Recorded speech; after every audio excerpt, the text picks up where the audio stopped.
Now to the new threat from the largest active volcano in the world. The lava flow is slowly making its way toward a key highway on Hawaii's Big Island. Mauna Loa's lava slowly sizzling towards civilization, with one of the Big Island's main arteries of transportation in its path. The steadily erupting volcano spewing lava towards a highway, traveling at a speed of nearly 1 mile per hour.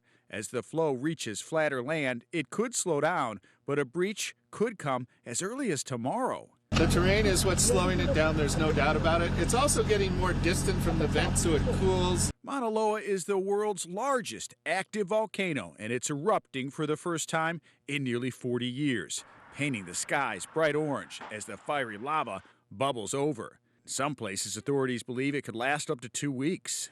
The other big operation that we're facing is thousands of residents and visitors that are flocking to the eruption site to view this current Mauna Loa eruption. It's creating a safety hazard. Geologists say the volcano is spewing the equivalent of 10 dump trucks of lava every second, and streams are yards deep in some places. Officials are discussing potential plans to divert the lava if the threat becomes too great, but admit it's a difficult task.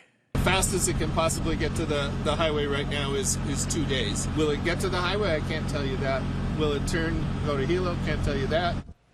For now, authorities keeping a close watch on that lava flow, though they don't believe there's an immediate threat to nearby communities. That video, Judy, is incredible. It is amazing to see. Yeah.